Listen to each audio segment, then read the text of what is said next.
Hello and welcome back to some Rogues action. It's 2024. We've had quite the standard season just happen now, and I feel like every time I record one of these videos, I'm sick. So you'll have to bear with me sniffling through, and yeah. So we just had the Pro Tour as well, and the Rakdos Vampires deck took that down. So let me get the playlist. Let me get the deck list up, and we can have a little look as to what I've tried to put together before the new set. So, unfortunately, I wanted more Path of Perils, but they've currently skyrocketed up from being almost a bulk rare to being about 17 ticks a card. So I wasn't able to get my hands on any of those. But the big changes I want to try today are playing Smuggler's Copter. I don't want to play any more than two. I think it's one of the cards you can certainly leverage more on the play. Like if I'm, like for example, if my opponent is to play their turn two and they pass and I draw and it's my turn two, I'm certainly not wanting to play my Copter there. If I'm playing against red black, they've got Fable, they've got Sorin. If I'm playing against Amalia, there's too much that can happen on three, which is why I don't think it's great as four. And I did want to try it with the rogue, the skydiver, skyrobber, the one that mills one when you deal damage, but still don't think that's a good card, so I'm still not playing that. Of course, the biggest issue with the deck currently is that everyone's in the graveyard. Well, to my knowledge, I haven't played Pioneer in a good while. Um, but to deal with that, we have one of the main deck Cling to Dusts. We have two Graveyard Trespassers, and post sideboard we have Cling to Dust. So that's four ways to hit the graveyard that are kind of difficult to interact with. Um, and another big thing I probably should have mentioned to start with is that I'm trying three Archfiend of the Dross over two shoulders, which I'm going to keep on the board for Lotus and for Phoenix and for Control, which I'm not sure, it's probably quite good against Control. Of course, it's difficult to resolve and keep alive, but if you do, you just win games, right? That's the shoulder clause. But the reason I want to try Archfiend of the Dross is I had a conversation with a store owner last week before I got ill, and I was playing Dimir midrange uh, at the. I came ninth. I just missed top eight. But the week before that, we were also discussing the list. I made the semis there, but didn't make the finals. I lost to Convoke actually, which is what almost lost what I was talking about. So we were talking about how I was trying to argue that Shouldering the Apocalypse is very good at stabilizing the board, right? So you'll cast it and you'll sit behind it, you'll gain some life, it's hard to attack into. But how much does it really stabilize the board? When you cast it, you've got to wait a whole turn cycle to start generating value, and 2 life isn't particularly a lot, right? Um, and of course, once it resolves, your opponents, if playing Convoke, will play Case, or they can attack and play Ganjo if you block. So most of the time you're not even incentivized to attack or block with Shouldered, right? So that was a discussion we had. And we made a mono black list. We were looking at things, because I wasn't big on the Dimir standard deck. I think it's for mid-range cards, I play too many bad cards, so I fell out with it. So I decided to play three Archfiend of the Dross. I was stuck between two or three. I've gone with three. I'm gonna play a kind of a hyper aggro. I'm gonna try to play a hyper aggro list here. So the idea against Convoke is you'll play your Archfiend, and you can block pretty easily with it. Because of course, once their creatures die, they also lose two. So if you're untapping and you're still surviving, you've dealt two, you attack for six, you're dealing eight. So that type of board stabilization from a whole attack and block standpoint is quite interesting, particularly with flash creatures, I think, because you can attack in for six, but you can be quite low. Let's say you're on about four and they've got three creatures or four creatures. They attack with you four. You block their biggest dude. They lose their guy. They lose two. You take about what, 4 or 5, and you're very low at this point on 4. You swing for 6. You've dealt 8, and of course you probably would have dealt a little bit of chip damage during the game. And you're in pretty good position at that point. Granted, you're relatively low, but it stabilizes the board a lot better, particularly if you have Archfiend of the Dross and a Path of Peril against your Convoke opponents, which is a kind of a combo which I didn't really think about. You know, you block, and like I said, the 4 creatures I was just talking about goes to 3. You know, you then land Path of Peril, you deal 2, 4, 6. You've dealt 8 just by blocking, having a body on the field. So you've done 2, 4, 6, 8, and you swing for 6. You know, it's kind of crazy. So yeah. Hey, Sid. Hey. Absolutely not. Oh no. Yeah, at least I don't have the plague. No, I'm just trying to keep myself busy because yeah. That makes sense. Yeah. Yeah, how was cards night? Did you play or? Oh, we didn't. Oh sweet, good luck. I let Zoe talk. Bye. I'm sure you'll be fine. You got no, just worry about having fun. Have fun. Don't worry about it. You got it. But yeah. So, like I said, Path of Peril, 8, swing for 6. You know, you're probably winning the game there. So it's unfortunate that I couldn't get more Path of Perils. Is the point I'm trying to make. So yeah, I'm gonna give this list a go and see how we do. Oh, also 2 Thoughtseize in the main and 2 in the side. Some Gabriel Nassif technology there, where you play 2, you know, half your playset in the main, half your playset in the sideboard. You know, I don't want to be playing Thoughtseize too much against Convoke. I don't want to be playing it too much against humans, against... You know, there's a lot of decks I don't want to play it against, like Midrange, particularly post-board, so we keep it in the side, so we have some active spells, some non-active spells. Sideboard, we play against Control, we bring them in. We play against Spirits, probably want to bring them in. You know, Poetic Announcement that comes in post-board, you know, Lotus, of course, we bring them in. Huh? Not my address. I don't want I was curious. God, how did I So my flatmates just got back. So yeah, anyway, let's go. Like I said, bear with my sniffling. It's not going to get any better.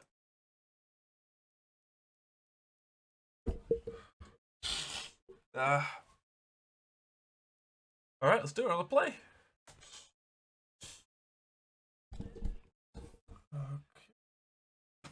Okay. Yeah, this is a typical 24. We up the lands to 24, and we don't get any lands, so we're gonna mulligan this one. It's probably playing against Convoke. Drown 3 spells. Drown does nothing. I don't even like this hand. I might go to 5.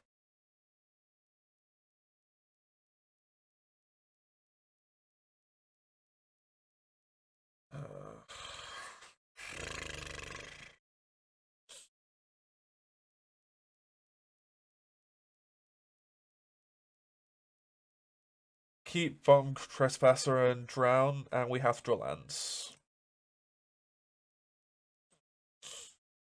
Is Drown okay here? Do we keep Drown over the second Thought-Thief? Maybe we... I don't think so. Lose... we're already playing behind. We can't afford to not be playing on our turns.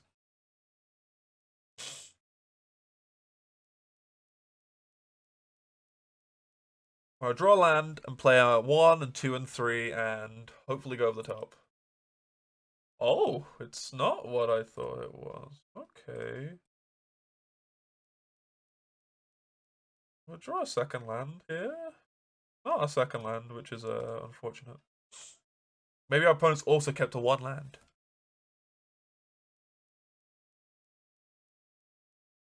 I was joking. Okay, the hand must be very good.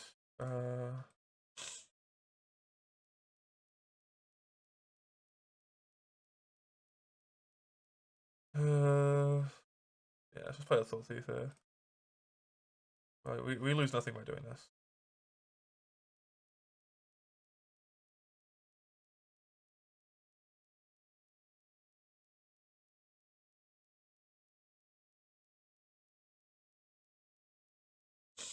Okay, so it's the midrange Mire. Main board of Chrome Wars, interesting.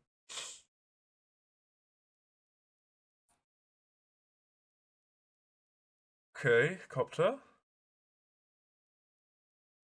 That's big. What do we want to do? Do we want to tap out here, or do we want to get in and buff our dudes? There is one, two, three. There's three types. There's creature, enchantment, land. Three types. I think I just yeah, I think I prioritize playing the Scavenger.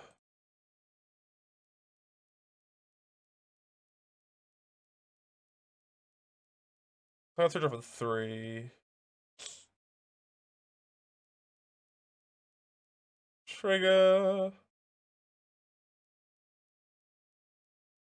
See if we can be just too aggressive for them to deal with. Okay. They play Day Nightman? Is it Day Nightman?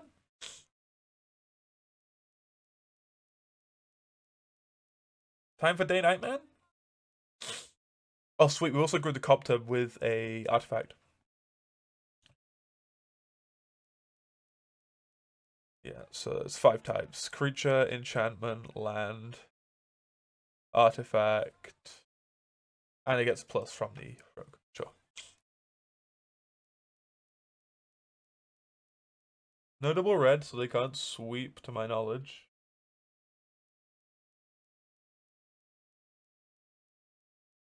Four, 6, 12, 15. We swing for 15 next turn.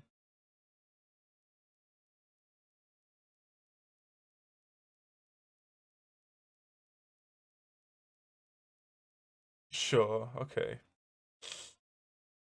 That's quite good for them, I'd say. Yeah, I want to get a fail push. Fail push for top would be very nice here, I think. Can't have it all, I guess. Yeah, losing a scavenger's not great here. Lose scavenger and they loot. Yeah. Okay. So let's go to combat and attack. And then they crew block, and then we flash in the Thought-Thief. So that might incentivize them to block the Thought-Thief. Okay, let's attack.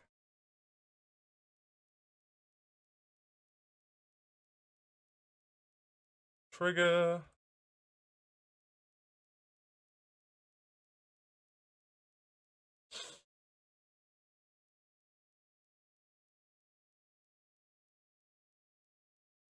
That's okay. Where you block? Big guy, probably? Yeah, that's okay.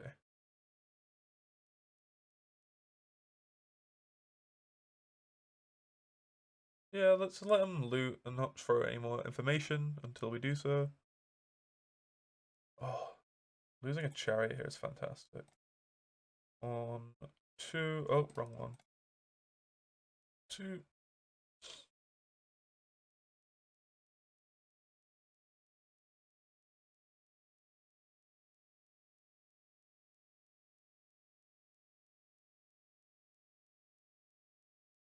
Ooh, okay. That's pretty good. Yeah, Stomp gets us pretty good here. And we gain 7 and kind of hope to just deal with that now. And go. So they discard chariot because they have a chariot, presumably? Or then they need something else that's just proactive?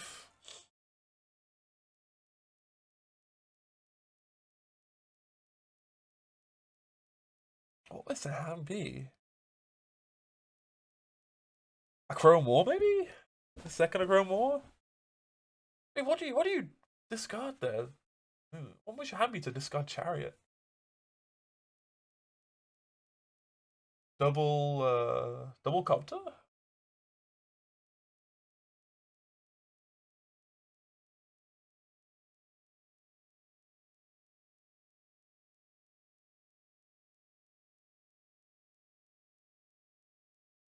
Sure. Can they choose their own graveyard? Yeah, target player. Sure. Okay. That's an issue. Yeah. Okay. We can refill. We can refill. Exile your own graveyard. Wait, what? What do they do? Gain 4. Okay. Maybe they have a second one?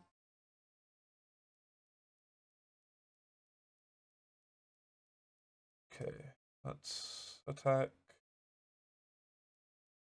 for 6.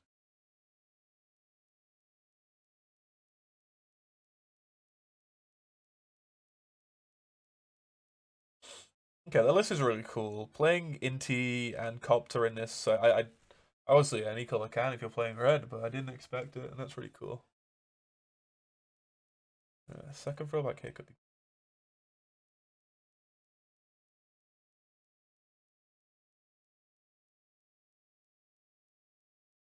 Okay.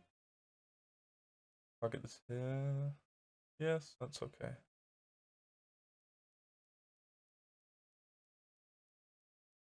We can attack for 5. And if we get the land, we can. Okay, that's never mind. Okay.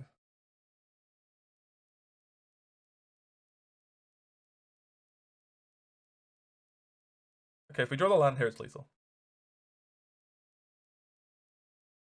Sorry, it's not lethal. It's good, is what I'm trying to say.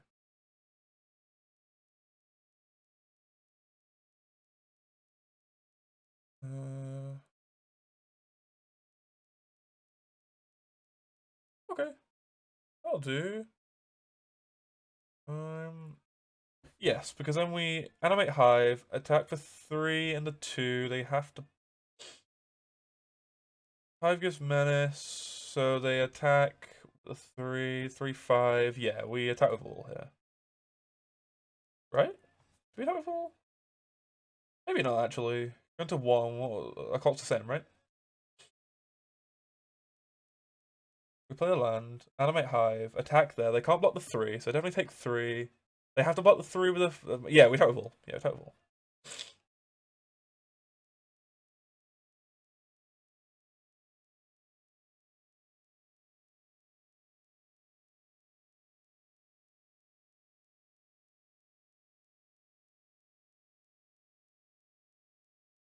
Good combat. Attack with all. Let's get the chariot.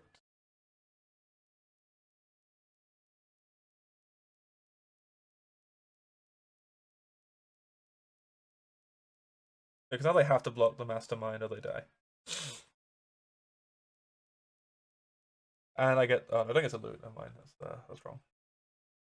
Not wrong. I don't get to loot.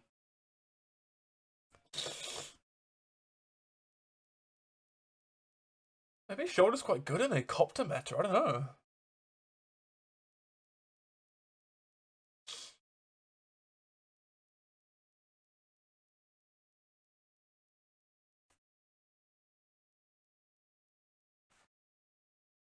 So they got the removal for the Thought-Thief.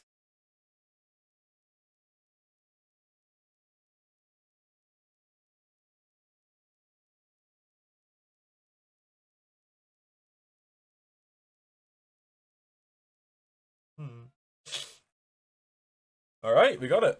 Game 2. Sweet. Right there. That's sweet. I don't know. Fine, I'll bring it in, but I don't know if it's any good. Especially if I'm on the play now and I want to be attacking as fast as possible. If I'm pressuring, then.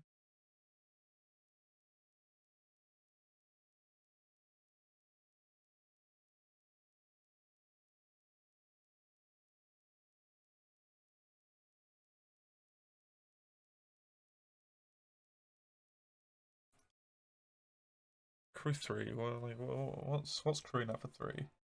Not a lot, really.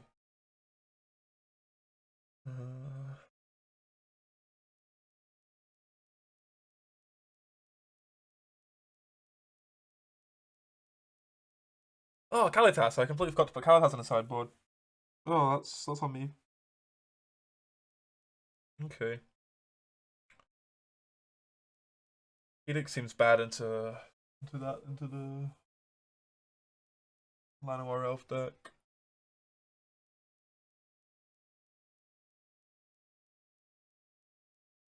Yes. 1 on 3 white. Alright, that wipes all the tokens. 2 on 3. Yeah, let's take this. Sets me to play from behind though, which I don't like. I don't want to play from behind.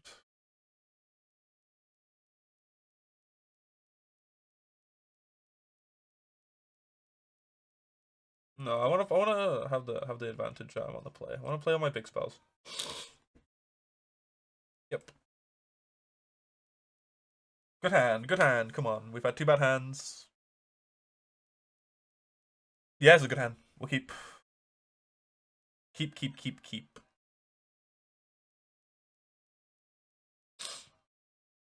Play on black. You'll go. Maybe play Hall, and then we flash in this. Yeah, force me to have it, I guess.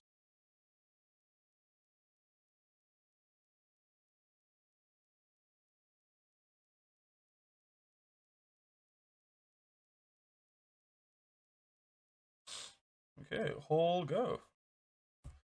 Second push too. Excuse me.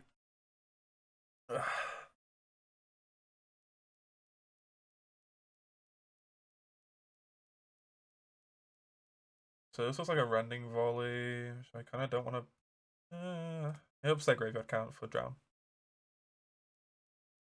And it has to take a damage. No rending volley. Okay, that's odd.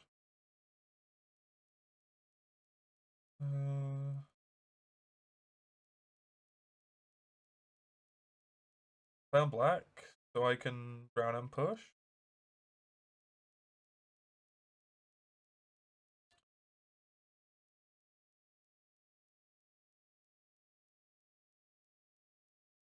Sure. Sounds okay. Reasonable. Oh, it looks like it could be painful for them. Good mana, but at what cost? Yeah, that's gonna hit me for 3. I'm not gonna be happy about it.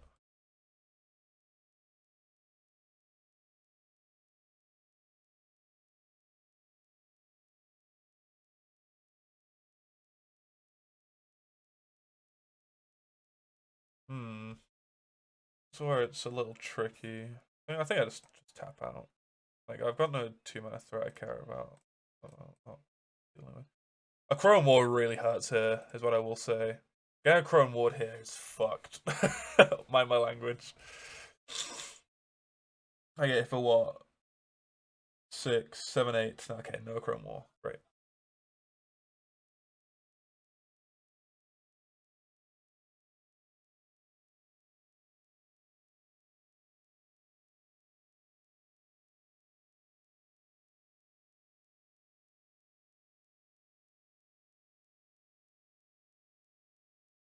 Yes, what do? Do you attack? You pass? Make it night? Or you pass and make it night? That's almost in your hand. Oh, maybe I probably should have brought in Negate for the Sky Sovereign battleship. Maybe that was a pun. Okay. Alright. That seems like a good play for the opponent.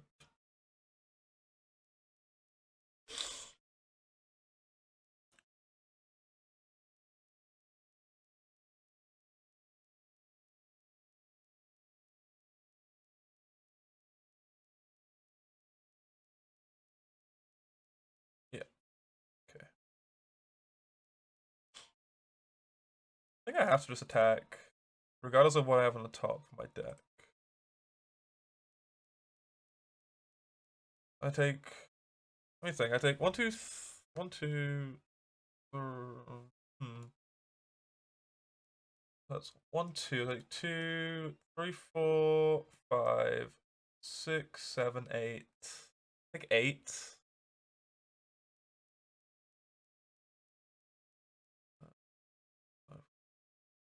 Yeah.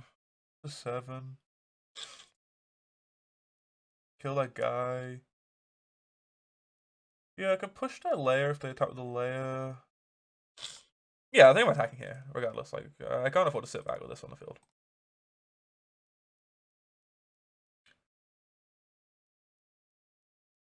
I think I have to play a Faerie Mastermind now, so it doesn't become night. Because then we are in big issues, I think, if that happens. Also, it means I can, like, push my own dude if something weird happens. Sorry, if my guy dies, I can put. Yeah, I can push the Archfiend if something really strange happens.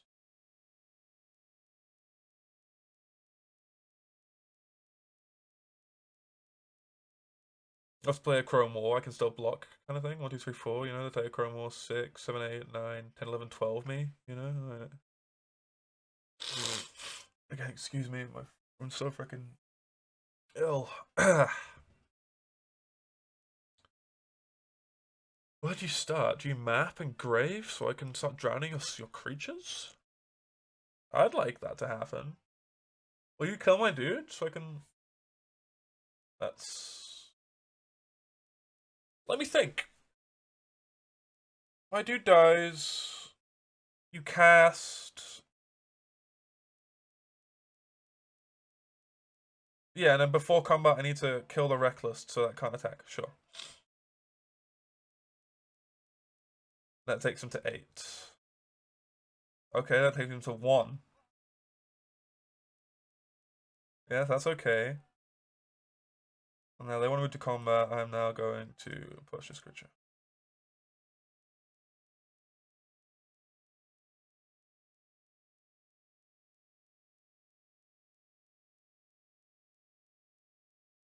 Take 2.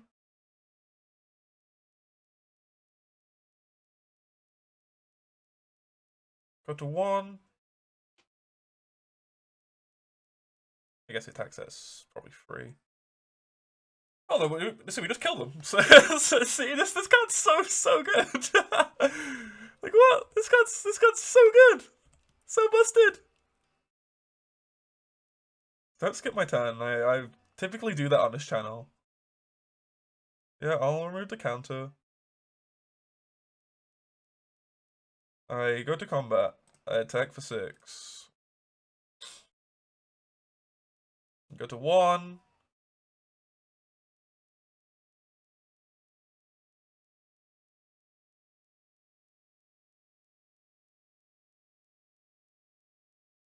Kill your dude. GG's. GG. Alright.